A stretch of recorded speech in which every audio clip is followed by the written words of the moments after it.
Good morning, wrestling fans. Welcome to PWR today for a Thursday morning, June 10th, 2021. The man they call Meathead, Matthew Thomas. You know, with no Dynamites, with no NXT on Wednesday nights, came up a little something else to talk about. Vice TV had been doing Dark Side of the Ring, and it is now time to bring up the documentary of Grizzly Smith. And ladies and gentlemen, you know, we joked about it yesterday to each other. I mean this when I say this. Viewer discretion is advised. The topic that we are about to talk about is not for the faint at heart. It is not a very comfortable topic, but we're going to get in there. But first, before we do talk about this, Matthew Thomas, who is our sponsor? It's going to be Collar and Elbow brand, where you can peruse their fine collection of garments at their website, collarandelbowbrand.com. And if you'd like to save money on said garments, you enter promo code Linda K. You spell K, K-A-Y, and then you save money. I like saving money. LINDAKAY is the promo code collarandelbowbrand.com. So, Grizzly Smith, the legend of Grizzly Smith. It was a Dark Side of the Ring commentary, documentary. And to be honest, you know, we were all led, and maybe we just assumed that this was going to be a documentary on Jake the Snake Roberts, which we've had multiple, right? Yeah. He was heavily featured, but this was not about Jake the Snake Roberts. This was about the family that he grew up in. This is about the father that was technically the patriarch of this family, Grizzly Smith. So, with Dark Side of the Ring, you know how they say, hello, my name is whatever, and I'm this, this, and this. We've heard talk from Jim Cornette on a lot of these. We've heard, you know, other talents, Jim Ross and everybody else talk, you know, and kind of state their name, state their business on these. This one was a little different. First off, it was probably known amongst the wrestling insiders. I didn't pay attention to it, or maybe I was told this or read this and I didn't remember it. Rockin' Robin, a former WWF Women's Champion, Jake the Snake Roberts' sister. Did you know that? If I knew it, I had long since forgotten it. Yeah, it was something that I mean, I remember Rockin' Robin. I mean, you know, when you think 80s wrestling and women's wrestling, you think Wendy Richter, you think Fabulous Moolah, you think Mae Young, and that's it. I mean, you know, and then maybe Rockin' Robin, right? Then you think down the road, you think Sherry Martel, you think, you know, you start making your way towards the 90s, you start thinking of like Medusa or, you know, Alundra Blaze. Then really there wasn't, you know, they talked about how there wasn't a women's division per se. They kind of retired the women's division because they didn't have enough women talent that were out there doing the job. So Rockin' Robin, a talented wrestler. And I mean, she can go in the ring. She wrestled, you know, a male style. So nice to see that Rockin' Robin's still out there doing what they do. Apparently there was a wrestling family. At some point in WWE, they had 4 different members of the family in there. We knew about Jake. We kind of knew about Rockin' Robin. Did you know about the others? No, I did not. It was news to me. I mean, that's cool. I kind of dig that, right? You know, it was you know, wrestling's a family business, as they talked about, you know, in this program. You know, you got the Guerreros, you got the Von Erichs, you've got, you know, father sons, you've got you know, the Samoans were one big happy family as well, even if they weren't all related. You know, you have the Samoan dynasties, all those guys. It's a big happy, you know, family, right? You've got Kane and the Undertaker. They're brothers, right? Proceed. Thank you. All right. So what you're probably hearing is me trying to get around what this documentary really was about. It was about the legend or the ghost. I don't even want to use the word legend. It was about the ghost of Grizzly Smith. Matthew, we know. And I mean, basically, it more or less, to sum it up, was a documentary on an incestuous pedophile and the harm that he's caused multiple people, multiple members of his family, the issues that he had with his daughters, the issues that he had with, you know, I don't want to use the term young boy because ironically enough, they keep bringing that up in AEW, which I don't like. But you know, the segment that they talked about where they brought up the fact that Grizzly Smith showed up at his older adult daughter's house with a 12 or 13-year-old girl and said, hey, she's going to be staying with us for a couple days. And can you make her a daiquiri? Can you make her a daiquiri? I think she's going to really like those. Wow. Yeah. I also did not know about the kidnapping either. Yeah. Yeah, this was tough to watch, and not that, I mean, that's pretty standard issue with most of Vice's offerings in this series, but this was uncomfortable to a different level, and it was an important documentary because hopefully the cause of putting something like this on the air, hopefully the results of it is it enables people to speak out Yes. or move past such incidents. So there was, this was not tabloid attention grabbing. Let's try to pop people with scandal for a rating. Right. This had a cause, and I believe there were resources at the very end of this to call if you are in a similar situation or you know of a situation. So there was a reason for this, and this was a very important documentary. That being said, it doesn't make it any easier to watch, but unfortunately, that is the sad state of affairs with certain individuals in this world. As you can tell, thank you, Matthew, for kind of catching me up there, because I was having trouble bringing it to the forefront because I'm just uncomfortable with it. Here's the positive that I want to talk about, and this is where I come from. Hearing Jake, and hearing Jake's first name, it's apparently not Jake, it's Aurelius, I think. If it's not that, it's really close. Yeah. But hearing him basically come clean, come forward, and the line that really landed with me and just makes me sick in the pit of my stomach is, he says, look, Aurelius, and if I'm getting it wrong, I apologize. Yeah. Aurelius died when he was about 12 or 13, and I've been Jake the Snake Roberts ever since. And I don't know if I'll ever get that young kid back again. And just to say that poor Jake has lived this tormented life, ever since. And, he said that, look, I got Jake the Snake Roberts under control for the most part, but, with a leash, I have him under control. Boy, oh boy, to have him just come out and, it's like coming clean. It's like coming sober. Not that that's a different issue. It's like coming clean and sober of what this life has been for him. And he's looking to just rectify everything that's been going on. To hear him say what he did about the Warrior in a different, show, but, basically probably the same sit-down interview, at the same house, they probably cut all that stuff at the same time. To hear him say, look, I waited behind the curtain for the Ultimate Warrior and with a roll of quarters in my fist, and I was going to knock him out. When Warrior came up to him, said, I'm sorry, and hugged him,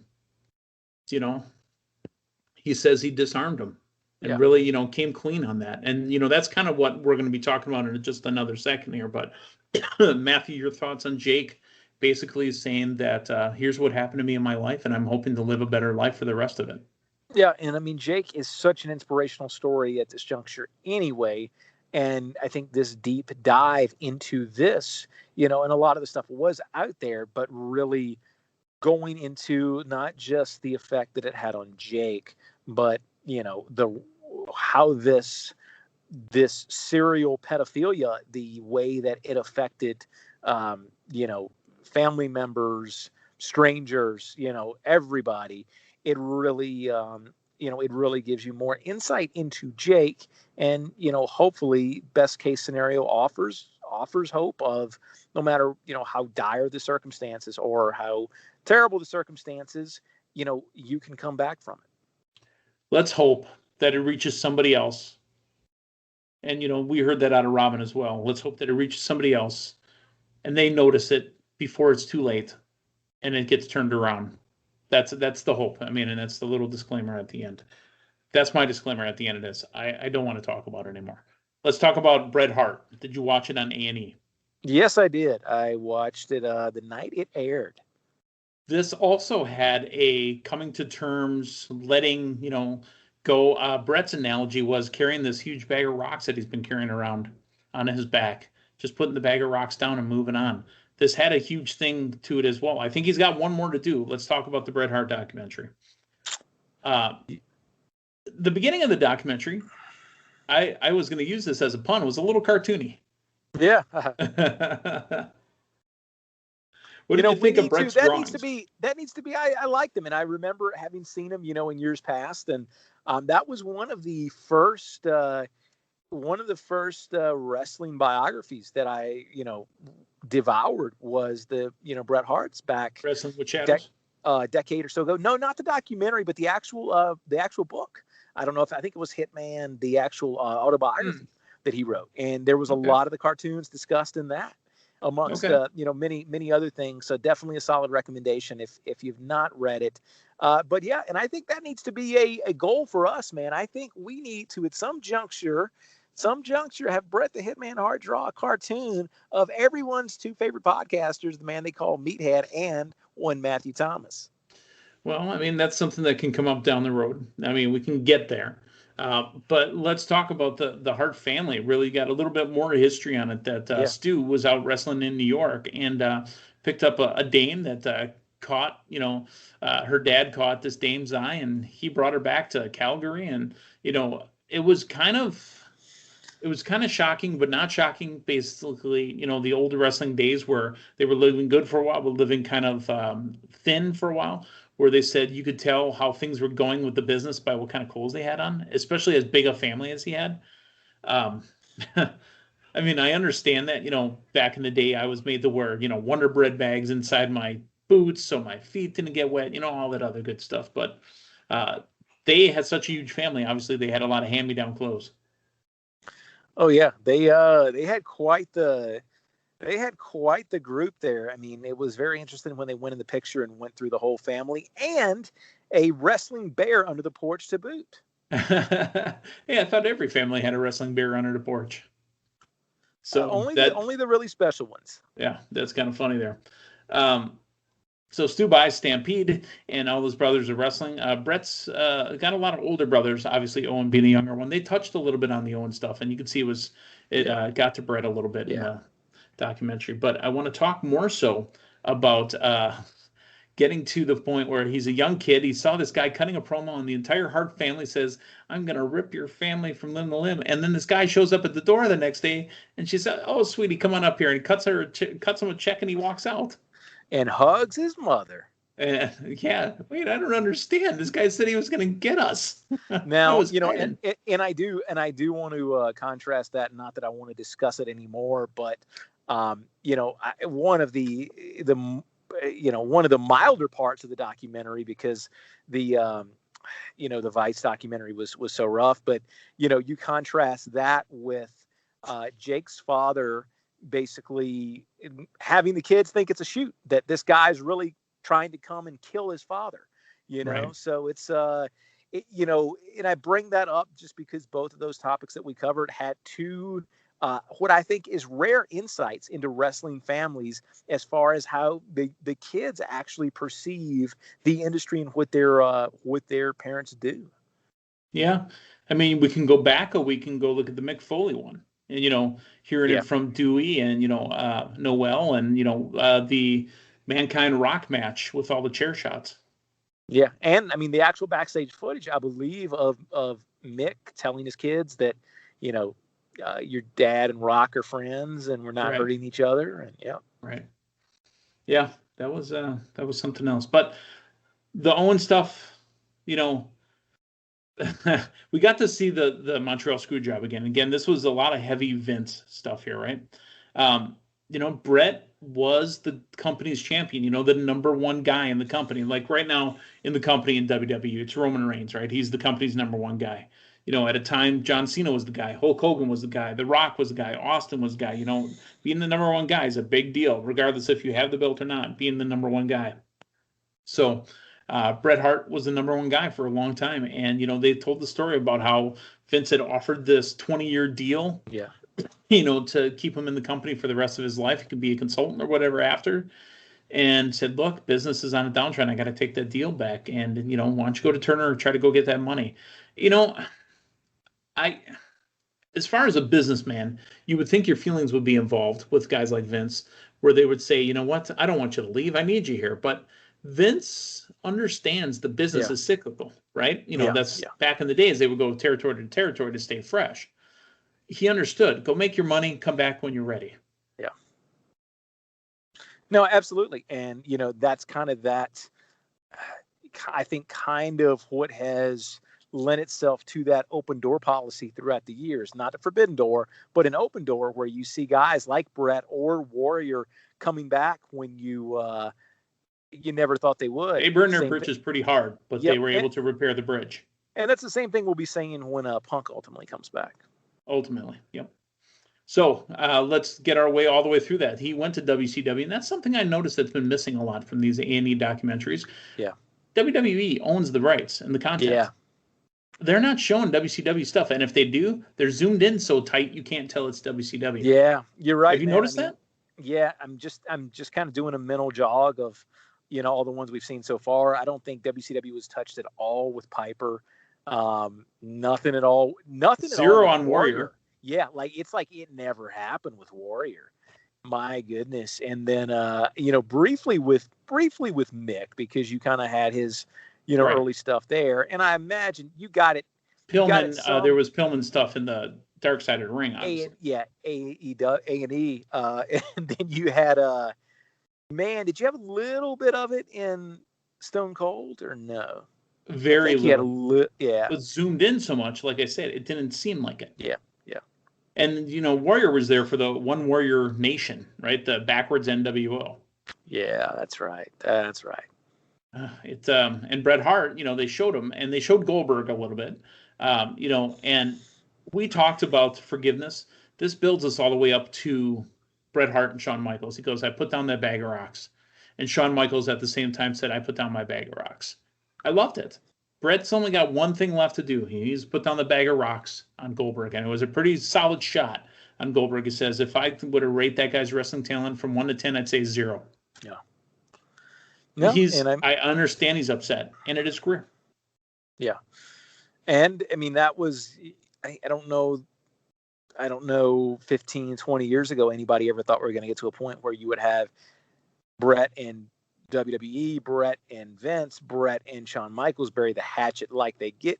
So, I mean, I think the hope is still there for Goldberg. I think what makes do we think Goldberg's got to go to him first and say, look, I just want to bury the hatchet with you. I want to make amends with you. Or does Bret reach out? I think Goldberg has to. I think Goldberg has to. Yeah, I think Goldberg has to. And I mean, what I think helped Bret and Shawn was the fact that these guys had a relationship for years prior to the falling out. They had something established there. And I think there was that mutual respect there as two in-ring technicians and two workers. From what I'm gathering with Bret, I don't get the impression that that's there as it pertains to Goldberg. No, I said Bret was pretty rough. To be honest, what we've seen in these documentaries in the last couple months? Was Goldberg the 1990-2000s version of Ultimate Warrior? Oh, my goodness. You might be spot on there. I was trying big, beefy guy that has not a lot of respect for the business. My goodness, man. I think you might be right, with the exception of the homophobic tangents. Yeah. And I'm talking about just the wrestling portion. Yeah.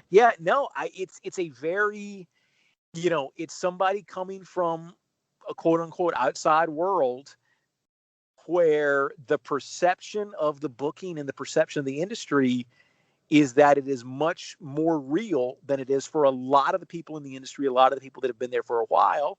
And, somebody with, two guys that were just had rockets put on their backs. Yeah, rockets on the back, and seemingly not a very evolving style of in-ring performance. Goldberg added a couple moves. I think he had about 7 or 8 that he could do, which was fine. I mean, again, that's not what Goldberg's matches were. Warriors matches weren't that either. Here's the difference with Goldberg, though. What amazes me is after Warriors' run was done, he was pretty much done with the main WWE runs. They bring Goldberg back a few years ago and put another rocket on his back. 2 rockets, actually. Yeah. No, you're exactly right. And here's the irony of both of this. They said a guy that wasn't good at putting people over put both of those guys over. Yeah. He put him over at WrestleMania 6, and he put it over on Nitro in July. Yeah. The same guy, Hollywood Hulk Hogan. Yeah. Can you believe that? Here we're talking about Hogan put over Warrior and Goldberg. Yeah. That's amazing, man. That's a very interesting comparison. But I think Goldberg's a little bit closer to having a grasp of it. I think Goldberg's been very, I wouldn't say remorseful, but I think Goldberg's been very closer to being more respectful than, say, Yeah. Warrior was at any given point of the wrestling business. Yeah. However, still, boy, the careers are eerily similar. You're spot on, man. That's something that makes so much sense, but I'd never put two and two together. All right. Well, we put 2 documentaries together, and we're done with those. Let's talk about some news real quick. Another group of wrestlers have retired. The AOP, the Authors of Pain, under 30 years old, have decided that they have retired as well. The last time we saw them, I think they were running with Seth Rollins, correct? Oh, you're right. They were some of Seth Rollins' hired muscle. That's right. Authors of Pain. They used to have Precious Paul Ellering with them in NXT, and then poof, gone. Yeah, it's one of those. They were former Raw Tag Team Champions too. Yeah, and it's a tag team that for a while you were asking, okay, where are they at? Where are they at? When are they coming back? And then they're gone so long, they kind of fall off your radar. And it was a surprise, mainly due to the age, but at the same time, you figured something must have been going on. Yeah. Let's talk about Aleister Black. There is talk starting to bubble up. He may be coming back right away. I hope that's the case. It's a very, very strange story if it is, but yeah, how do you walk back saying on your internet that we've let him go for budgetary cuts? Oh, you know what? Why don't you come back? Yeah, and I mean that was, and Strowman was a huge surprise, but Black, in the fact that he had been gone and he had been brought back, and they'd been building the vignettes and they premiered him and they were putting an effort. And then they pulled the plug after a week. It made no sense. Oh, wow.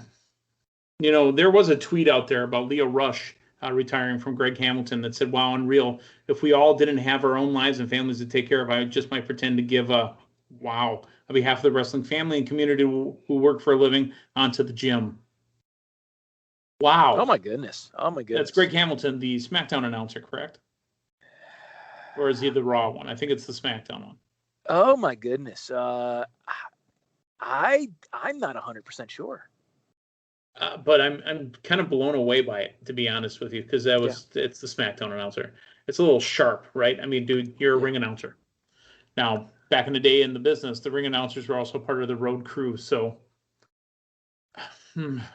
Oh, and here's the thing. I mean, these guys stepping in the ring are out there on a daily basis, putting their lives on the line. So, the audacity that it takes for somebody to try to put themselves, in another person's shoes as far as what is right for them, as far as a personal decision, as far as a move they're making due to their health and their own well-being. Yeah, you can't do that. Yeah.